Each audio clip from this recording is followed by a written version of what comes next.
दोस्तों, हर किसी के घर में कोई पौधा हो या ना हो, लेकिन दो पौधे देखने को जरूर मिल जाते हैं। एक तो है तुलसी जी का पौधा और दूसरा है मनी प्लांट, क्योंकि ये दो के दोनों पौधे बेहद शुभ माने जाते हैं। वास्तु शास्त्र के अनुसार ये दो पौधे जिन घरों में होते हैं, उस घर में सकारात्मक ऊर्जा का वास होता है और घर में सुख समृद्धि आती है। तो दोस्तों, आज मैं बात करूंगी मनी प्लांट के पौधे के बारे में।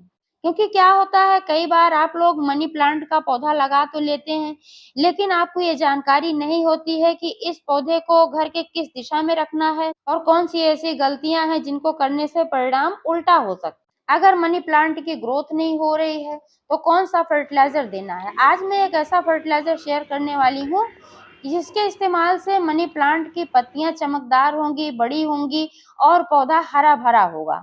तो दोस्तों, संपूर्ण जानकारी मिलने वाली है इस वीडियो में, तो प्लीज वीडियो पर अंत तक बने रहें, बिना स्किप किए पूरा देखें और जानकारी अगर पसंद आए तो लाइक करें, शेयर करें। चैनल को अभी तक सब्सक्राइब नहीं किया है तो प्लीज चैनल को भी सब्सक्राइब करके बेल आइकन को प्रेस कर लें ताकि सारे अपडेट्स आपको मिलते रहें। नमस्कार दोस्तों, स्वागत है मेरे YouTube channel gardening with Poonam में। दोस्तों, सबसे पहले तो मैं बात करूंगी कि मनी प्लांट के पौधे को किस दिशा में रखना शुभ माना जाता है। तो दोस्तों, अगर आपने घर में मनी प्लांट का पौधा लगा कर रखा है तो आप इसे उत्तर पूर्व या पूर्व दिशा में रखें। दूसरी जरूरी बात, जो इसमें लताएं निकलती हैं, यानी जब पौधा आपका बढ़ता है तो ये लताएं नीचे की तरफ लटकती हुई नहीं होनी चाहिए। ऐसा माना जाता है कि अगर ये लताएं नीचे की तरफ लटकती हैं तो धन हानि हो सकता है, इसलिए इसको हमेशा स्टिक के सहारे ऊपर की तरफ चढ़ाना चाहिए। इसके लिए आप मॉस स्टिक भी इस्तेमाल कर सकते हैं, इससे आपका पौधा ज्यादा हरा भरा और घना होगा।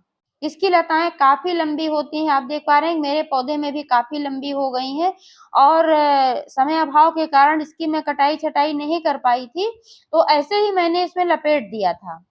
दोस्तों, गर्मियों के सीजन में मनी प्लांट का पौधा बहुत ही अच्छी तरह से ग्रोथ करता है, लेकिन थोड़ी सी चूक इस पौधे की जान भी ले सकती है। अगर आप मनी प्लांट के पौधे को सीधी धूप में रखते हैं तो आपका पौधा मुरझा सकता है, पत्तियां पीली होकर झड़ सकती हैं, आपका पौधा खराब हो सकता है। इसलिए मनी प्लांट के पौधे को हमेशा या तो आप सेमी शैडो में रखें या फिर आप ऐसे स्थान पर रखें जहां पर रोशनी तो आती हो लेकिन धूप ना आती हो। इसे आप बालकनी में भी रख सकते हैं, क्योंकि बालकनी में रोशनी तो आती है और धूप नहीं आती। किसी खिड़की या किसी दरवाजे के पास इस तरह से रख सकते हैं जैसे कि वहां पर सीधी धूप ना पड़े। यहीं पर पानी की बात करें दोस्तों, तो मनी प्लांट की मिट्टी में नमी बना कर रखें। ज्यादा ड्राई होने पर पौधा खराब होने लगता है, पत्तियां झड़ने लगती हैं, पीली होने लगती हैं। लेकिन गमले में जल भराव न करें, मिट्टी को हाथ से छू कर देखें, अगर हल्का सा ऊपर से सूखा लगे तभी इसमें पानी दें। वैसे तो आजकल गर्मी का सीजन चल रहा है तो इस समय मिट्टी ज्यादा सूख रही है, तो ऐसे में आप इसमें प्रतिदिन पानी दें और पानी सिर्फ गमले की मिट्टी में ना डालें बल्कि पत्तियों पर छिड़काव करें। इससे पौधा प्रफुल्लित रहता है और पत्तियां हरी भरी रहती हैं। आप चाहें तो पानी में भी इस पौधे को ग्रो कर सकते हैं। मनी प्लांट की कटिंग बहुत ही आसानी से ग्रो हो जाती है, छोटी सी छोटी कटिंग भी ग्रो हो जाती है। आज मैं इसमें दोस्तों 2 फर्टिलाइजर देने वाली हूँ। ये है यूज की हुई चाय की पत्ती, जो चाय बनाते समय चाय की पत्ती यूज होती है और छानकर लोग फेंक देते हैं, ये वही चाय की पत्ती है। और इसको मैं ठीक तरीके से 4-5 बार वॉश करती हूँ जिससे इसमें मलाई वगैरह जो हो और मिठास हो ये सब निकल जाए, और इसको सुखाकर मैं रख लेती हूँ। क्योंकि चाय की पत्ती में बहुत ही अच्छी मात्रा में नाइट्रोजन, पोटेशियम और फास्फोरस होता है और ये मिट्टी को एसिडिक बना करके रखती है, मिट्टी के पीएच को बैलेंस रखती है। दूसरे शब्दों में कहें तो ये फ्री का एनपीके है।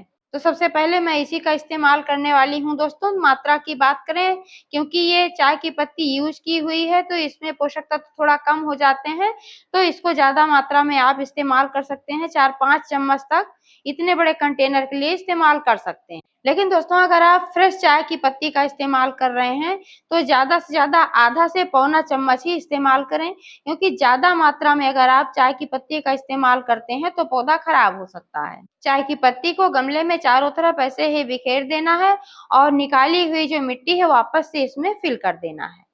अब इसमें मैं दूंगी दूसरा फर्टिलाइजर। ये है सरसों की खली से बना हुआ फर्टिलाइजर। कुछ लोगों के सवाल होते हैं कि गर्मी बहुत पड़ रही है, ऐसे में सरसों का फर्टिलाइजर यूज करने से पौधा खराब तो नहीं हो जाएगा, क्योंकि सरसों की जो तासीर होती है वो गर्म होती है। लेकिन दोस्तों, अगर आप सही मात्रा में सरसों की खली का इस्तेमाल करते हैं तो आपके पौधे को नुकसान नहीं बल्कि बहुत ही फायदा होने वाला है। मैं अक्सर अपने पौधों पर इसका इस्तेमाल करती रहती हूँ। अभी भी मैंने कई पौधों पर इस्तेमाल किया है पीछे, और इसका रिजल्ट बहुत ही अच्छा आया है। जो फूल वाले पौधे, इसमें अच्छी फ्लावरिंग भी हो रही है, और जो बिना फूल वाले पौधे हैं इसमें बहुत ज्यादा इसमें शाखाएं निकल करके आती हैं, क्योंकि जो ये सरसों की खली होती है इसमें नाइट्रोजन और मैग्नीशियम की अच्छी मात्रा होती है, सल्फर की अच्छी मात्रा होती है। तो इन सभी चीजों की आवश्यकता हमारे पौधों को होती है, और नाइट्रोजन और मैग्नीशियम की कमी से ही हमारे पौधे में नई ब्रांचेज नहीं आती हैं, पत्तियों का विकास नहीं होता है, पौधे हरे भरे नहीं होते हैं। तो दोस्तों, पत्तियों वाले पौधों के लिए तो सरसों की खली बहुत ही अच्छा होता है, लेकिन मात्रा का ख्याल जरूर रखें। जैसे कि आप जो देख पा रहे हैं, मेरा ये कंटेनर 12 इंच का है, और इसके लिए आज मैं इस्तेमाल जो करने वाली हूँ, 1 लीटर पानी में 15-20 ग्राम खली डालकर घोल कर मैंने रख दिया था, और ये अब तैयार हो गया है।